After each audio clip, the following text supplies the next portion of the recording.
The world is now moving and changing in ways that we cannot fully predict. And we have to move with it. To be left behind is to make ourselves vulnerable to change and not allow us to become the beneficiaries of change or those who can use change to do great service in the world, which is what we're really here to do. So today I'd like to speak about the four great realities that are moving the world and moving us. And the first is something very deep within us, deep beneath the surface of our minds, a greater intelligence,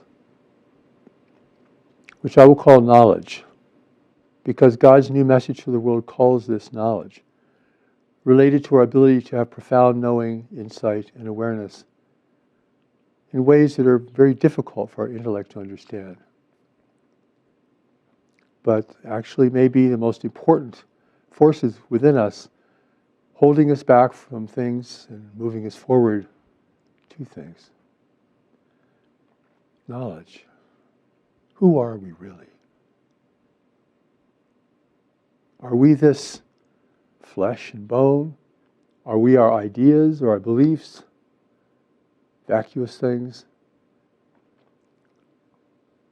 The new message tells us that who we are in this world is who we've always been in reality. But we've taken the form of being a human being. We've taken on a world identity and a world intellect, a world comprehension, shaped from day one by all the forces that have impelled us or held us back, challenged us, frightened us, depressed us, everything, to bring us to where we are today as people. But knowledge represents who we were before we came into the world and who we will be after we leave this place. A part of us that is still connected to our source. A part of us that is not governed or manipulated or affected by the world around us.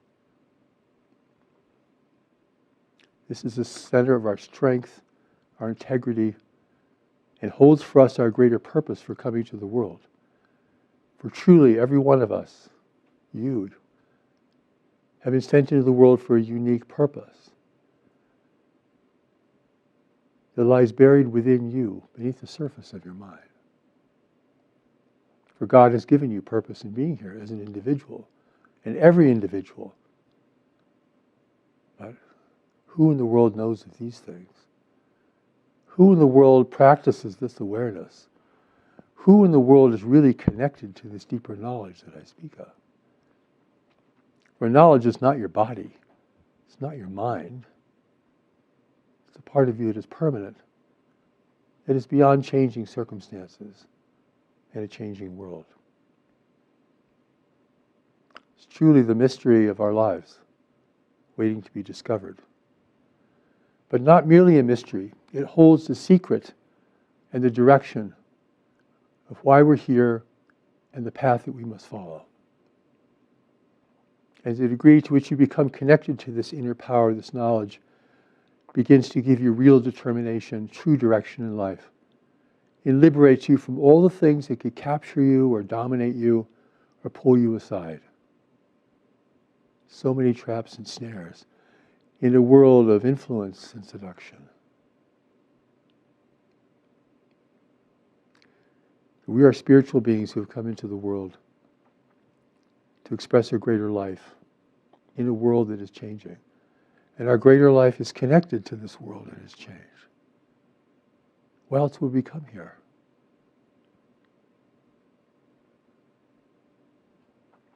So knowledge then is the immortal part of us.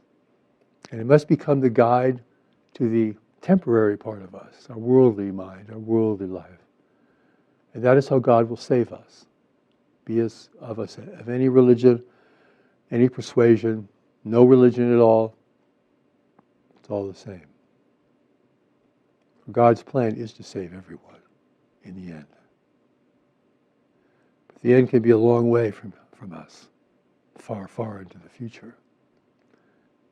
So knowledge here becomes a pivotal element of understanding our real spirituality our eternal spirituality, and for understanding what holds for us our greater purpose and meaning for being in the world at this time under these circumstances. Because knowledge is connected to the world, it is connected to the greatest events of the world.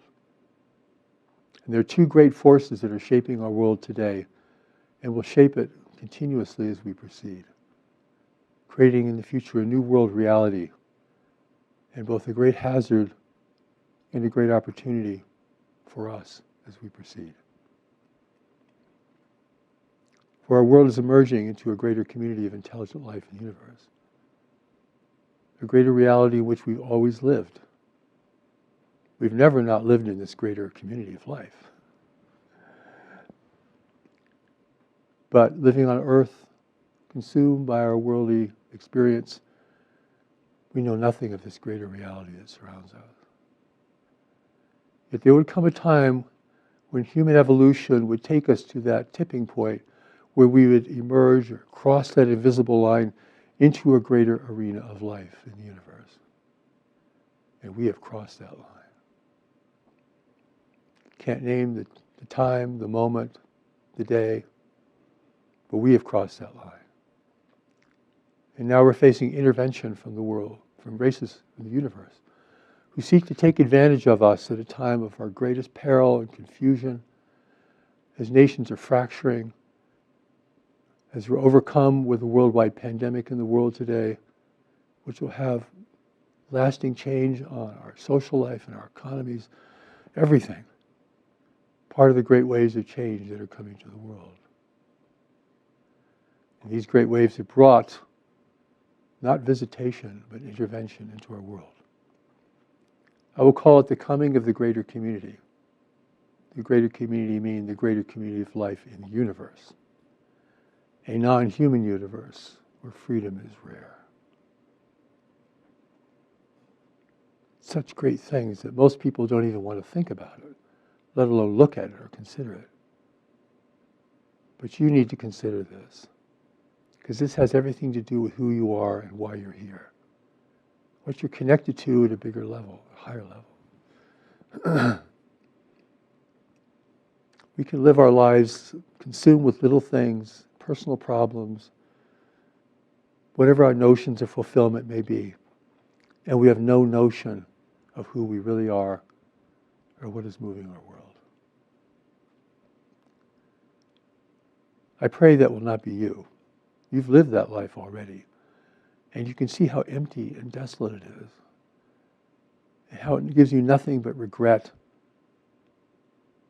no real assurance, no real power, no real certainty in life. So welcome to the big picture. The coming of the greater community is the greater context for experiencing knowledge, purpose, and meaning of life. It is a reality that will either uplift us or eliminate us from this world. It is so important that we continue to be the sovereign race here, for that will assure the evolution of knowledge within us and redemption for humanity. But that is now under challenge by the two great events that are moving our world. So the greater community represents the great evolutionary step that we are all now having to take. A great evolutionary step for humanity. No longer a world of warring tribes and tragic history, we now must become united sufficiently that we can engage with the universe of intelligent life together. This is the great physical reality that surrounds us, and it's now coming into our life. Not because we're venturing into space, but because space is venturing into us. This is what the new message of God reveals to us. And in doing so, it throws open the doors of the reality of intelligent life in our local universe. Something we have no way of understanding. And no one on earth can prepare us for the greater community. We have no understanding of what's really out there. It's nothing like what our movies portray. Not the universe that we want to see. It's not a human universe. It's a universe where freedom is rare and free races are rare. A universe on a competitive scale you can hardly imagine. But a universe that is technologically advanced and capable of many things that we are not capable of yet. So we are eclipsing an age-old isolation in the world now, a painful process, and coming into contact with a greater panorama of life. At an early time, I would think that would be such a great thing for us to have this happen. Races could give us wisdom and technology and teach us how to live in peace. But even then, in my heart, I knew that really wasn't it. That's a dream. It's a wish. But the realities of life are very different. And the presence in the world today from the universe around us is very different. Our emergence into this greater community of life is going to change everything for us. Our religion, our understanding of ourselves, our relations with each other personally and between nations, the condition of the world, our focus, our priorities, everything. Should not be underestimated in any way. For decades, others have been flying our skies, interrupting human activities, taking people against their will, acting very surreptitiously, secretively. Not great military powers, no. Small groups who have great power of persuasion over the unwary and the unknowing.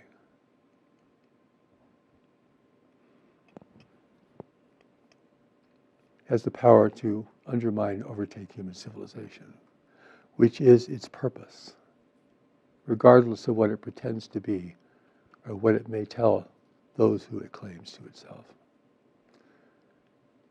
Then we have the other great force of change, which is the changing world itself, which we have changed. A contaminated world. A world now of violent weather, declining resources, and ever greater hazard and cost for the human family. This has been foreseen by many individuals for a long time. It's not the end times, but it is the beginning of a new world reality that we're going to have to contend with. We're unprepared.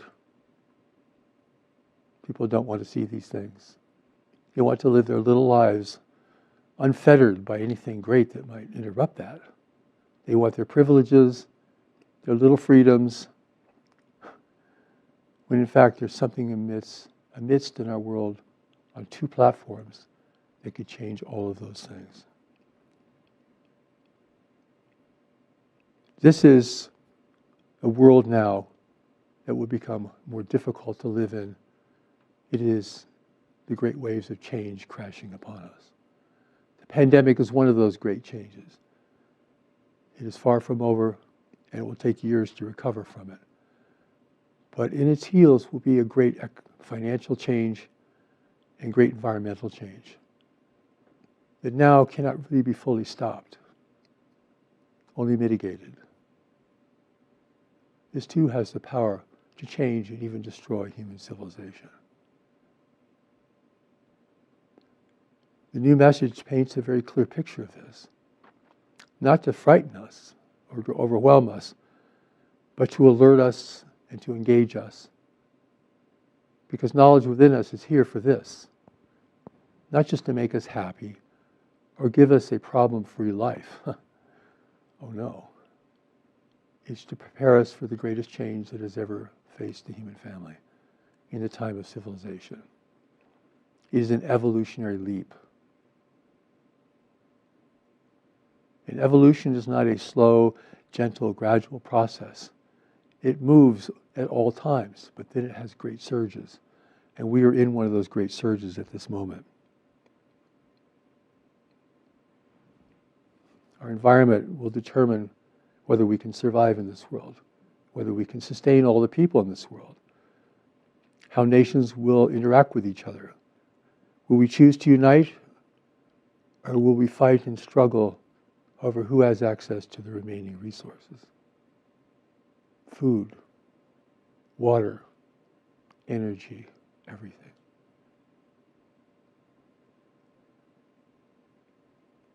Certainly this seems overwhelming, what I'm saying. And don't think it's not loving. This is God's love speaking to you. God loves humanity and therefore warning humanity of the great hazard it is now facing. Don't think I'm being fearful or negative. I'm being real with you. And I ask you to be real with me. And real about your life. Stop trying to fulfill yourself with petty little activities. Instead of look at what's coming over the horizon. Knowledge is within you. It is not afraid. It knows where you need to be, what you need to do, and who you need to be with, if you will follow it step by step. Therefore, we take the steps to knowledge. And we learn to follow it as it begins to reshape our lives, to strengthen us, to free us from our weaknesses and our obsessions, gives us the eyes to see and the ears to hear, gives us both sobriety about life and also a great love of life. For without fear of life, there is love. Not casual love, but a deep respect and a deep engagement. These great waves of change on planet Earth are also the platform to initiate knowledge within us. For knowledge has come at a time to respond to the movement of the world and now the movement of the greater community forces in the world who are threatening the future and freedom of humanity. What will awaken us spiritually? 20 years of meditation? Maybe. Fervently believing in the scriptures? No. It will be responding to what God has put within us to respond to, in response to the world we live in. Each of us has been sent here to live in these times, to serve these times. So stop complaining about the world. Don't be a victim of the world. This is the place that is perfect for you to be in right now. It's the one thing that can restore you and redeem you and call forth your greater strength. Certainly there's personal strength and personal abilities, but knowledge is the greater strength within you. For what else is fearless within you? What else has true purpose and direction within you? What else can see and know what others cannot see and know? What else within you can protect you from all forces of harm, both seen and unseen? Nothing you can think of. This is God's great endowment for all of us. And this is what will restore us and move us forward. And this brings us now to God, source of our lives, source of all life. Not an Old Testament God, but a God of the whole universe, of a billion races in this galaxy alone amongst other galaxies. A God of the unchanging universe beyond all of this, which is even greater. This God is not here to do favors for you. God has put knowledge within you to guide you and protect you. Pray to God for knowledge to emerge within you. That is a real prayer. God is here to guide us into dealing with the intervention from the universe around us, to teach us how to adapt and prepare for a new world reality, to adjust our lives and expectations to a world of great and propelling change, how to regain our connection to knowledge, which is our true anchor in this world and our lifeline to heaven.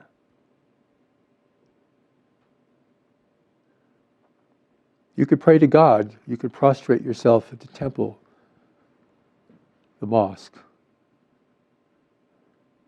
or the synagogue. But If you do not do what God sent you here to do, then you're not praising God. Your action is your allegiance and a demonstration of your faithfulness. For the religions of the past, as great as they are, as important as they are, cannot prepare us for these two great challenges and two great movements of life in our world. And that will continue whether we are ready or not, prepared or not, with great consequence depending on how we choose to respond. God is not the focus. What God has put within us is the focus. What is occurring in the world on a large scale is the focus.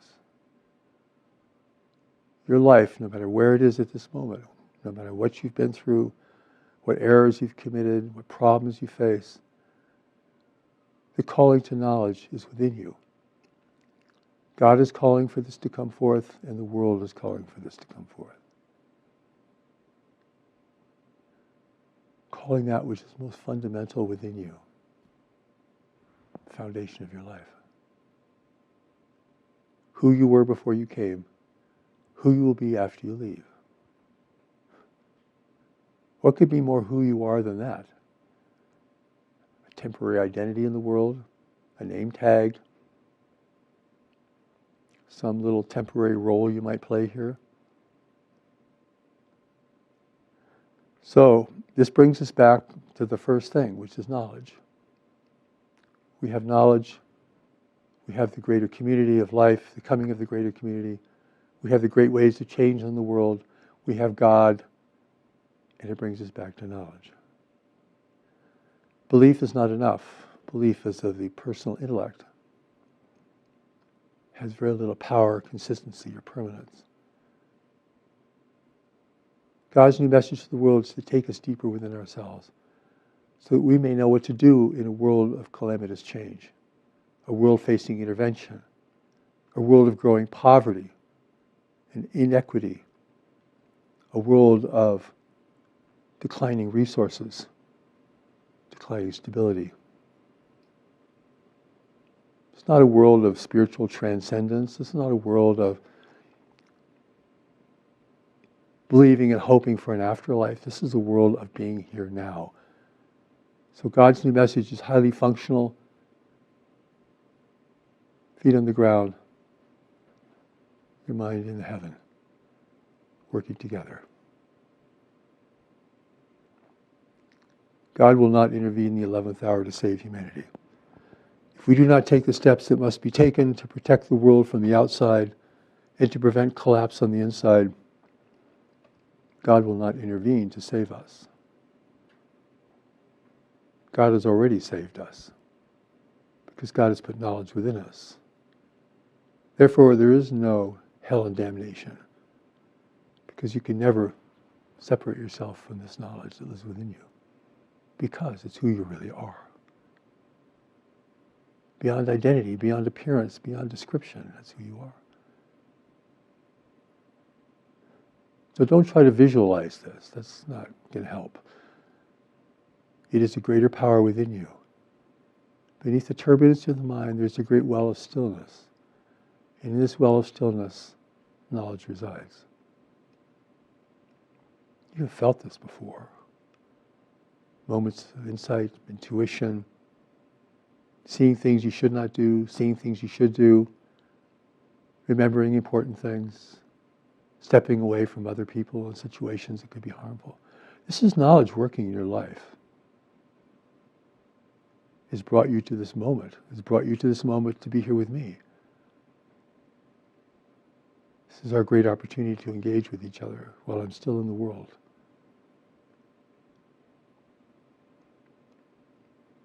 God must speak again because the great religions of the past cannot prepare us for what we're facing now.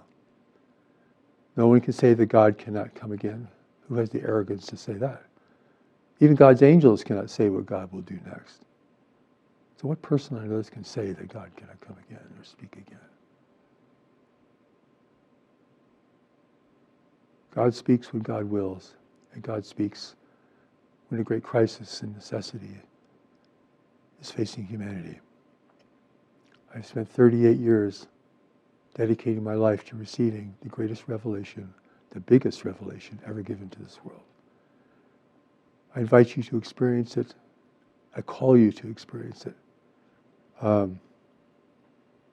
This is a great moment of engagement. But you have to decide. Explore the revelation. It's there for you.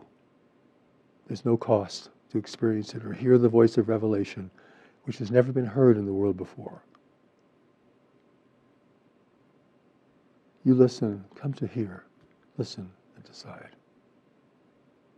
For the presence is with you, the power is within you, and God and the world are calling it forth as never before.